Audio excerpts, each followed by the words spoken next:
जय Hind. Bharat education YouTube channel पे आप सभी लोगों का स्वागत है। ये जीके का दूसरा वीडियो है जिसमें हम मॉडर्न हिस्ट्री को कवर कर रहे हैं। आपको पता है कि चैनल पे टॉपिक वाइज जीके क्वेश्चन चल रहा है। देखिए, पिछले वीडियो पे आपका रिस्पांस काफ़ी अच्छा था। अगर जो लोग सिर्फ यूपी वो जीके देखने के लिए आ रहे हैं, आपको पता होगा कि इस चैनल पे यूपी पुलिस के लिए भी कुछ क्लासेस पढ़ती हैं, जैसे मैथ वैथ्स की होगी। तो अगर आपको उन क्लासेस से कोई मतलब नहीं तो आप उसको अवॉइड कर सकते हैं, बट उसको इसके लिए आप चैनल को अनसब्सक्राइब मत कीजिएगा। आपको जीके के टॉपिक वाइज वीडियोज़ ऐसे ही मिलते रहेंगे। पिछली बार हमने गांधी युग को कवर किया था, जो कि आपके मॉडर्न हिस्ट्री का ही एक पार्ट है। इस बार हम 1857 से लेकर 1947 तक की चीज़ें देखेंगे। मेनली हम 1915 से लेकर 1947 तक चीज़ें देख चुके हैं, तो 1857 से लेकर आपके 1915 तक की चीज़ें देखेंगे। इसमें आपको 1857 का विद्रोह कवर किया जाएगा, नरमपंथी और उदारवादी चरण जो आता है, ठीक है। और उसके बाद नरमपंथी और उग्रवादी चरण जो आता है। पहले आपका उदारवादी चरण होता है, उसके बाद गर्मपंथी और उग्रवादी चरण होता है, ठीक है। तो ये दोनों चरण देखेंगे कि कांग्रेस में कैसे कैसे काम करती हैं, कैसे कैसे आपकी कांग्रेस बनती है। गांधी युग को हम कवर कर चुके हैं, उसके लिए आप दूसरा वीडियो देख सकते हैं। देखिए, मैंने सारी चीज़ें यहाँ पे लिखा नहीं है, इसलिए मैं कुछ कहता चलूँगा। साथ ही आपको पता होगा कि इस पीपीटी की लिखी हुई हर एक लाइन बहुत ज़्यादा इंपॉर्टेंट है, जो कि डायरेक्ट आपसे क्वेश्चन पूछे जाते हैं। तो मैं ये भी बताना चाहूँगा कि कैसे क्वेश्चन पूछे जाते हैं, और साथ में आपको एक्सप्लेन करता भी चलूँगा। इसलिए वीडियो को लास्ट तक देखिए, लास्ट तक आपको वीडियो अच्छी लगेगी और आपको बहुत सारे ढेर सारे क्वेश्चन इसी वीडियो से मिलने वाले हैं। तो सबसे पहले हम 1857 के विद्रोह से कवर करने से पहले हम ये देखेंगे कि अंग्रेज भारत में आते कहाँ से हैं। 1600 में ब्रिटिश ईस्ट इंडिया कंपनी बनती है, और उसके बाद वो 1612 के करीब में इंडिया में आते हैं। 1757 तक वो करते हैं, और 1757 में आप सभी को पता होगा कि प्लासी का युद्ध होता है।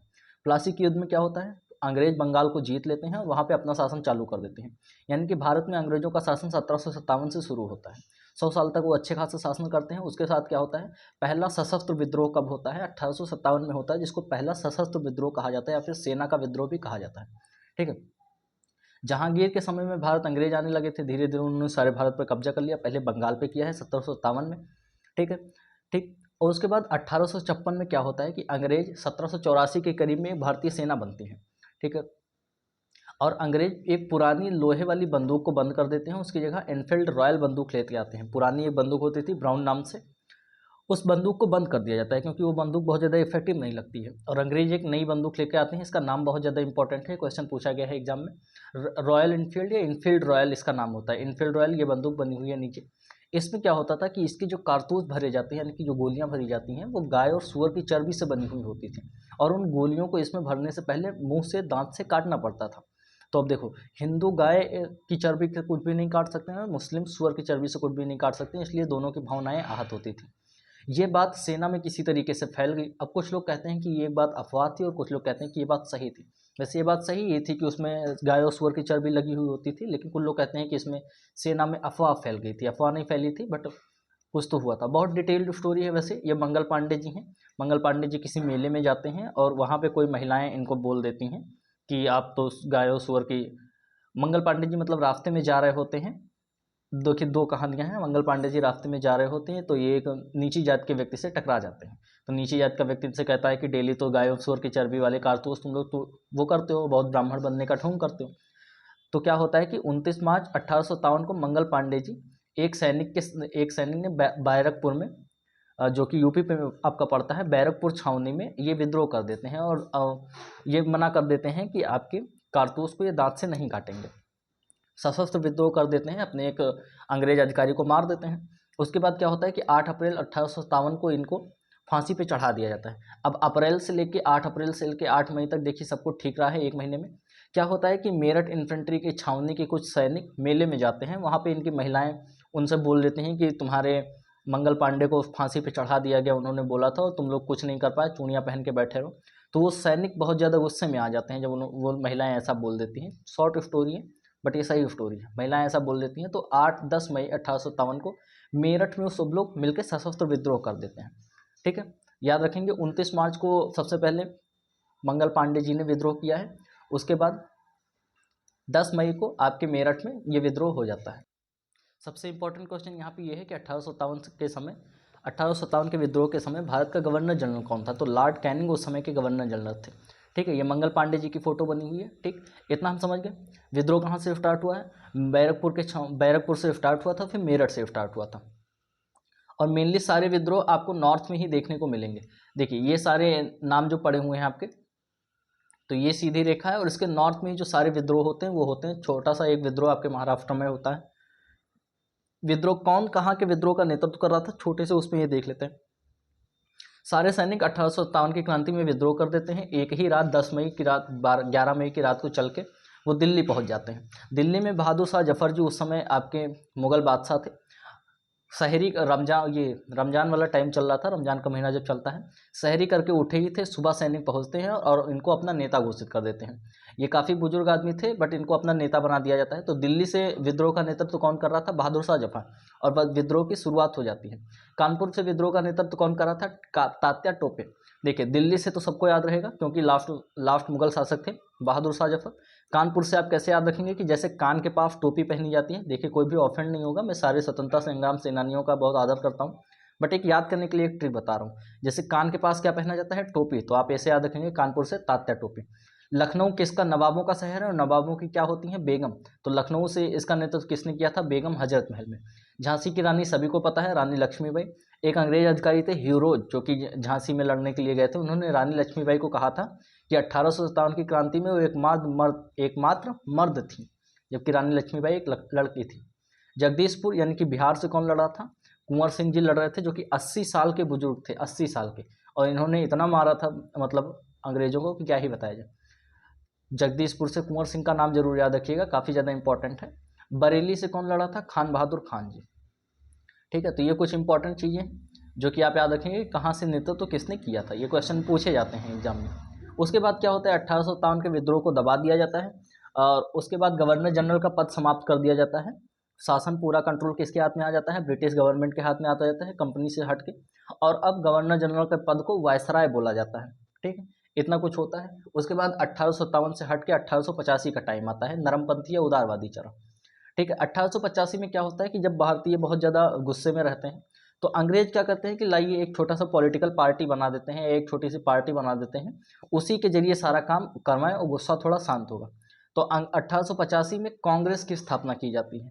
भारतीय राष्ट्रीय कांग्रेस की स्थापना बम्बई में की जाती है। एओ ह्यूम एक अंग्रेज अधिकारी थे, रिटायर्ड आईएएस ऑफिसर थे, उन्होंने इसकी स्थापना की थी।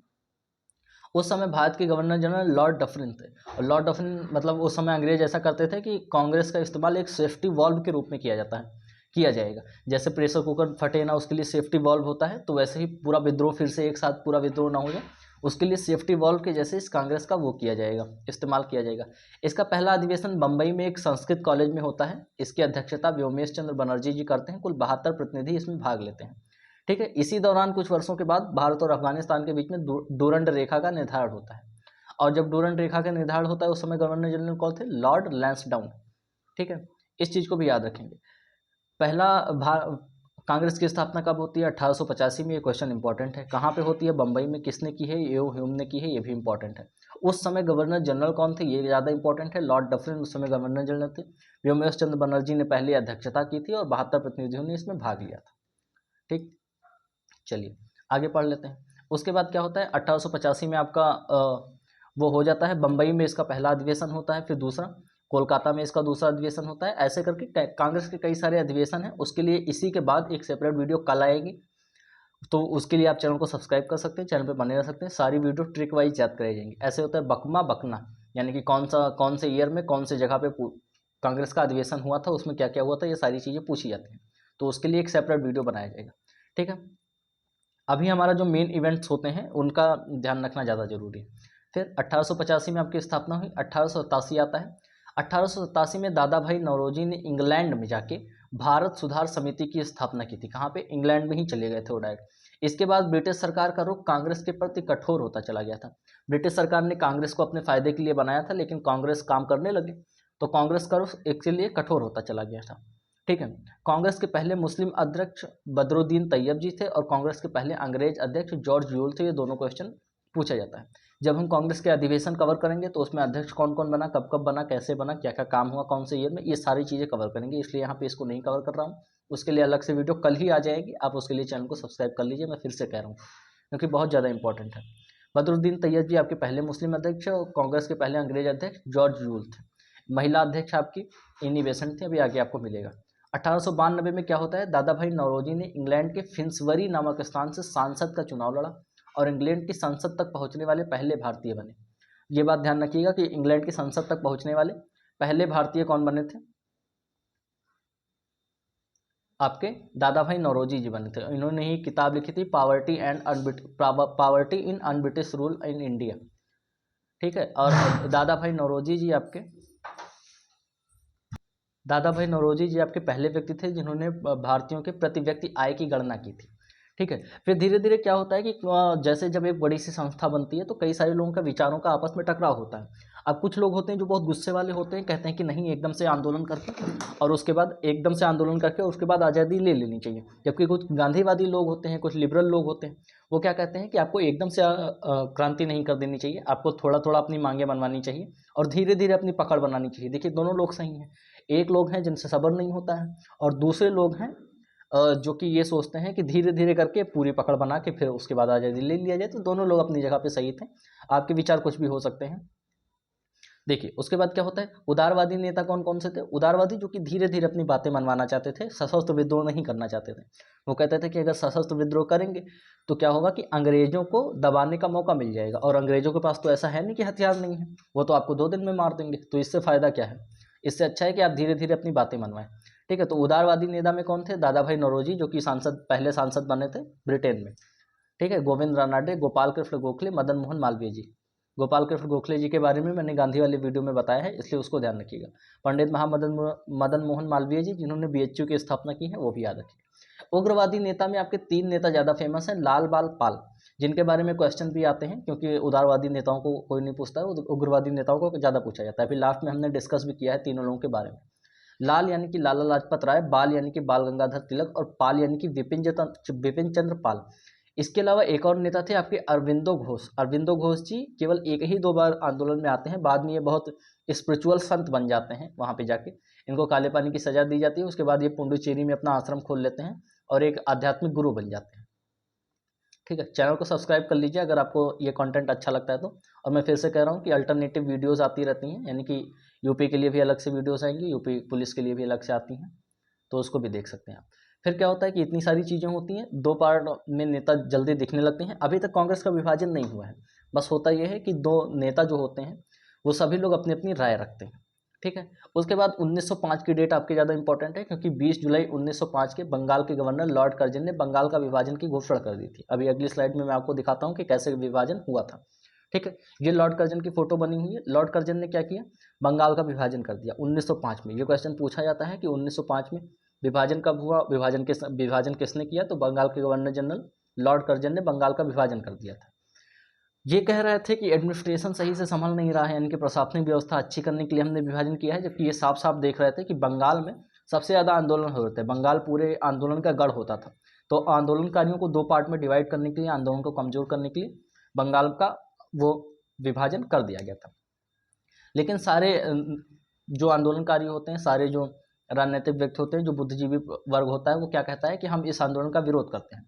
7 अगस्त 1905 को कोलकाता में स्वदेशी आंदोलन प्रारंभ किया जाता है। ये डेट बहुत ज़्यादा इंपॉर्टेंट है कि स्वदेशी आंदोलन कब प्रारंभ किया जाता है। कई लोग इसको रिलेट कर लेते हैं गांधी जी के टाइम से, तो वो इस पे लगा आते हैं कि गांधी जी ने स्वदेशी आंदोलन शुरू किया होगा, जबकि ऐसा नहीं है। सबसे पहले व्यवस्थित आंदोलन बंगाल में बंगाल विभाजन के विरोध में शुरू हुआ था, जिसको बंग भंग आंदोलन भी कहते हैं। बंग भंग यानी कि बंगाल का विभाजन भंग करने के लिए आंदोलन होता है 7 अगस्त 1905 को। स्वदेशी आंदोलन में क्या होता है कि विदेशी वस्तुओं की, कपड़ों की होली जलाई जाती है। ये काम सबसे पहले गांधी जी से भी पहले इंडिया में शुरू हो चुका था। विदेशी वस्तुओं की होली जलाई जाती है और कहा जाता है कि कोई भी दूसरे काम में सहयोग ना करे। इसका नेतृत्व तो सुरेंद्र नाथ बनर्जी जी कर रहे थे। कौन कर रहे थे? सुरेंद्र नाथ बनर्जी जी। ये उनकी फोटो लगी हुई है। ये बंग भंग आंदोलन यहाँ पे शुरू हो जाता है। ठीक है, उसके बाद ये देखिए 16 अक्टूबर 1905 को बंगाल का विभाजन हो जाता है। इसको ईस्टर्न बंगाल बोल दिया जाता है, जिसमें बांग्लादेश, आसाम का भी थोड़ा बहुत पार्ट होता है, और इसको बंगाल बोल दिया जाता है, जिसमें उड़ीसा और झारखंड, बिहार, इन सब का भी पार्ट होता है थोड़ा बहुत। ठीक है, और ये बांग्लादेश वाला ईस्टर्न पाकिस्तान बन जाता है, ईस्टर्न बंगाल बन जाता है, सॉरी ईस्टर्न बंगाल बन जाता है और बंगाल में बना दिया जाता है। खैर इस बंगाल विभाजन को आगे जाके रद्द कर दिया जाता है 1911 में। वो भी अभी हम देखेंगे कि कैसे रद्द किया जाता है और कौन था। 1905 में आपका बंगाल विभाजन होता है। फिर 1906 में आपकी मुस्लिम लीग की स्थापना होती है, बहुत ज़्यादा इंपॉर्टेंट है। आगा खान और सलीमुल्लाह खान ने बांग्लादेश के ढाका में मुस्लिम लीग की स्थापना की थी। ये क्वेश्चन पूछा गया है कि मुस्लिम लीग की स्थापना कहाँ हुई थी, तो बांग्लादेश के ढाका में हुई थी। किसने किया था? आगा खान और सलीमुल्लाह खान ने किया था। ठीक है, 1906 में। इसका संविधान कराची में बना था, यानी कि हर पार्टी का अपना संविधान होता है, कॉन्स्टिट्यूशन होता है, तो उन्होंने कराची में इसको बनाया था और इसकी पहली मीटिंग अमृतसर में आयोजित की गई थी। ध्यान रखिएगा, ढाका में इसकी स्थापना होती है, कराची में इसका संविधान बनता है और पहली मीटिंग अमृतसर में होती है। ठीक है, फिर 1907 में कांग्रेस का सूरत अधिवेशन आयोजित किया जाता है।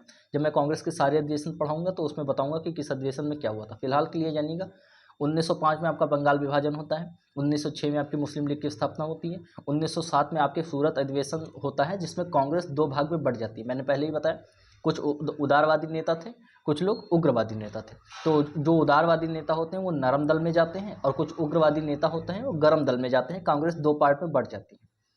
ठीक है, नरम दल और गर्म दल, नेता वही रहेंगे। लाल बाल पाल आपके उग्रवादी नेता रहेंगे, गर्म दल के नेता रहेंगे, और बाकी सारे लोग आपके नरम दल के नेता रहेंगे। सॉरी। ठीक है, फिर क्या होता है 1911 में क्या होता है, आपका बंगाल विभाजन रद्द किया जाता है। अभी मैंने आपको बताया 5 में बंगाल विभाजन हुआ, 6 में मुस्लिम लीग की स्थापना हुई, 7 में सूरत अधिवेशन हुआ, 11 आते आते क्या होता है, बंगाल विभाजन आपका रद्द किया जाता है। क्यों? क्योंकि उस समय बंगाल की राजधानी कोलकाता से दिल्ली, लॉर्ड हार्डिंग उस समय गवर्नर जनरल थे और उन्होंने बंगाल का विभाजन रद्द कर दिया था। 1911 में ही आपके ब्रिटेन के प्रिंस यहाँ पे आए थे और दिल्ली दरबार लगा था, ये भी आपको मालूम होगा। अगर नहीं मालूम है तो याद रखिएगा कि 1911 में ही दिल्ली दरबार लगता है और उसी दिल्ली दरबार में कोलकाता से दिल्ली राजधानी स्थानांतरित कर दी जाती है, क्योंकि दिल्ली पर पकड़ मजबूत हो चुकी थी। पहले आपकी राजधानी कौन थी? 1900 कोलकाता में थी, उसके बाद उसको स्थानांतरित कर दिया जाता है, दिल्ली दरबार लगता है, इंग्लैंड के प्रिंस यहाँ पे आते हैं। 1912 में क्या होता है, भारत की राजधानी कोलकाता से दिल्ली बना दी गई। 1911 में जब वो वहाँ के प्रिंस यहाँ पे आते हैं, दिल्ली दरबार लगता है, तो वो इसकी घोषणा कर देते हैं कि कोलकाता से दिल्ली राजधानी बनेगी। बंगाल का विभाजन भी उसी साल रद्द होता है और 1912 में बंगाल की राजधानी कोलकाता से दिल्ली बना दी जाती है। 1913 में एक बहुत ज़्यादा इंपॉर्टेंट घटना होती है जिसको याद रखना बहुत ज़्यादा जरूरी है। लाला हरदयाल ने सैन फ्रांसिस्को में गदर पार्टी की स्थापना की थी। गदर पार्टी की स्थापना कब हुई थी? 1913 में लाला हरदयाल ने की थी। कोमाता मागारू की एक घटना हो गई थी 1912 के करीब में, एक जिसमें एक जहाज में सारे भारतीयों को मार दिया गया था। उसके बाद लाला हरदयाल जी ने गदर पार्टी की स्थापना कर ली थी। ठीक है, कहाँ पे की थी? सैन फ्रांसिस्को में की थी, बाहर विदेश में की थी गदर पार्टी की स्थापना। 1917 में कांग्रेस का कोलकाता अधिवेशन में पहली बार कांग्रेस की कोई महिला अध्यक्ष चुनी जाती है, एनी बेसेंट। अभी मैंने आपको शुरुआत में बताया था, वो अधिवेशन कब होता है? 1917 में होता है कोलकाता अधिवेशन। जब मैं अधिवेशन पढ़ाऊंगा तो मैं सारी चीज़ें बताऊंगा। अभी ज़्यादा इंपॉर्टेंट है क्या, 1913 में सैन फ्रांसिस्को में गदर पार्टी की स्थापना लाला हरदयाल के द्वारा। इनका नाम भी पूछा जाता है कि गदर पार्टी की स्थापना किसने की थी, तो लाला हरदयाल जी ने की थी। अब ये बात आप याद रखेंगे। ये 1913 तक का टाइम हुआ। उसके बाद क्या आता है, 1914 का टाइम चलता है। 1915 में गांधी जी आ जाते हैं, जो कि हमने दूसरे वीडियो में कवर किया है, उसका लिंक आपको डिस्क्रिप्शन में मिल जाएगा। ठीक है, लाला लाजपत राय जी के बारे में देख लेते हैं। जैसा कि मैंने आपको शुरुआत में ही बताया था कि ये एक उग्रवादी नेता थे। ठीक है, लाल बाल पाल में ये आते थे, लाल बाल पाल में लाला लाजपत राय जी भी आते थे। और जब 1919 में जालियांवाला बाग हत्याकांड हुआ था, ये सबसे ज़्यादा मुखर विरोधी थे जालियांवाला बाग हत्याकांड के। ये मैंने आपको उस वीडियो में बताया हुआ है गांधी जी के। ठीक है, साइमन कमीशन भारत आया था तब सबसे पहले इन्होंने ही विरोध किया था। लाला लाजपत राय जी को पंजाब केसरी के नाम से जाना जाता है। ये क्वेश्चन कई बार पूछा जा चुका है कि पंजाब केसरी किसको कहा जाता है? लाला लाजपत राय जी को कहा जाता है। ये गरम दल के प्रमुख नेता थे और पंजाब के शेर की उपाधि इनको मिली हुई थी। इनकी पुस्तक बहुत ज़्यादा इंपॉर्टेंट है, यंग इंडिया स्टैटिक जीके में आपका इंपॉर्टेंट है, पूछ लिया जाता है कि यंग इंडिया किसने लिखी थी, तो लाला लाजपत राय जी ने लिखी थी। जब साइमन कमीशन भारत आया था तब लाला लाजपत राय जी ने ही इसका सबसे ज़्यादा विरोध किया था। ठीक है, उसके बाद कौन है आपके? बाल गंगाधर तिलक जी हैं। लाल बाल पाल में दूसरा जो बाल है वो बाल गंगाधर तिलक जी हैं। इन्हें गर्म दलिया आंदोलन का पिता कहा जाता है। ये इनकी फोटो बनी हुई है। और स्वराज मेरा जन्मसिद्ध अधिकार है और उसे मैं लेकर रहूंगा, ये कथन आपके किसने कहा था? बाल गंगाधर तिलक जी ने कहा था। साप्ताहिक पत्रिका केसरी बहुत ज़्यादा इंपॉर्टेंट है, पूछा जाता है कई सारे एग्जाम में। और गीता रहस्य नामक ग्रंथ भी इन्होंने लिखा था। केसरी क्या है? एक साप्ताहिक पत्रिका है। ऐसे पूछ लिया जाता है कि केसरी क्या है? एक साप्ताहिक पत्रिका है। किसने लिखा था? बाल गंगाधर तिलक जी ने लिखा था। और महाराष्ट्र में गणपति उत्सव प्रारंभ करने का श्रेय भी बाल गंगाधर तिलक को जाता है। गणपति उत्सव जिसमें हम गणेश विसर्जन करते हैं, उससे प्रारंभ करने का श्रेय किसको जाता है? बाल गंगाधर तिलक को जाता है। लास्ट में आपके कौन है? बिपिन चंद्र पाल जी हैं। बिपिन चंद्र पाल भी आपके लाल बाल पाल का हिस्सा थे और भारत में क्रांतिकारियों और उग्रवादी आंदोलनों को अंजाम देने में विश्वास रखते थे। इनके कई सारे अखबार इंपॉर्टेंट है जो कि पूछे जाते हैं, जैसे पूरी परिदर्शक एक बंगाली साप्ताहिक था। न्यू इंडिया और वंदे मातरम, ये दोनों ज़्यादा इंपॉर्टेंट है। न्यू इंडिया अंग्रेजी साप्ताहिक था, वंदे मातरम बंगाली दैनिक था। इसके अलावा अरविंदो घोष जो आपके थे वो शुरुआत में उग्रवादी नेता थे पर बाद में वो आध्यात्मिक गुरु बन जाते हैं, इसलिए उनका बहुत ज़्यादा इंपॉर्टेंस इसमें नहीं रह जाता है। ठीक है, तो सारी चीज़ें मैंने आपको शुरुआत से करवा दी। चलिए ये बताइए, कांग्रेस का स्थापना कब होता है? 1885 में। सबसे ज़्यादा इंपॉर्टेंट क्वेश्चन है, कहाँ पे होता है? बम्बई में होता है। कौन करता है? ए.ओ. ह्यूम करते हैं। ठीक है, ये सारी चीज़ें इंपॉर्टेंट है। तो इसमें मॉडर्न हिस्ट्री में जितने भी इंपॉर्टेंट क्वेश्चन थे आपके 1857 की क्रांति से लेके आपके 1915 तक की चीज़ें मैंने आपकी इसमें कवर करवाई हैं। दूसरा वीडियो जो है वो गांधी युग पे है। गांधी युग आपका पहले ही आप बहुत सारा मतलब अच्छा रिस्पांस उस पर आ रहा है। तो बाकी सारी वीडियोस ऐसे ही चैनल पे आती रहेंगी, तब तक के लिए सब्सक्राइब कर लीजिए। हाँ, जितने भी कांग्रेस के अधिवेशन होते हैं उनके लिए एक अलग से वीडियो बनाई जाएगी। ठीक है, चलिए मिलते हैं अगले वीडियो में, तब तक के लिए जय हिंद, जय भारत।